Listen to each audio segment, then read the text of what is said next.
And look how squishy it is. See? So satisfying to play with.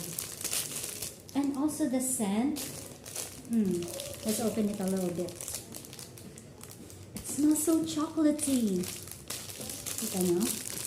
Hindi siya slow rebound. It's not a slow rebound kind of squishy. Foam squishy din siya.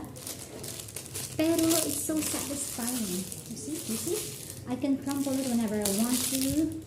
And yeah, bumabalik lang siya sa original form niya. And it's a 10 out of 10 for me.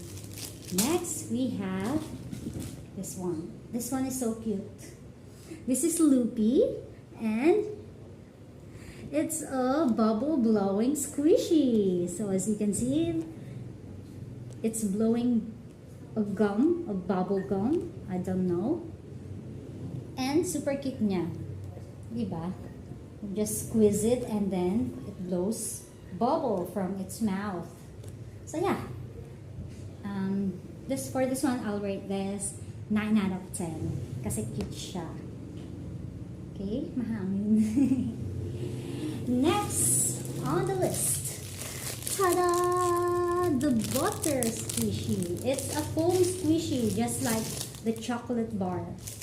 Foam squishy siya, pero ang kagandahan dito kay oh my gosh, the plastic wrapper popped. You see, this one slow rising, slow rebound, pero it bounced back to its original form and shape. So yeah, napaka-satisfying niya to play with. And whatever you do with it, it just returns to its original form. See? Slow rebound, slow rising. Diba? I'm addicted to this. I'll rate this 10 out of 10. Next one, we have one of my favorite as well. This reminds me of my second sister. And hi sis, if you're watching this, alam mo na. Okay?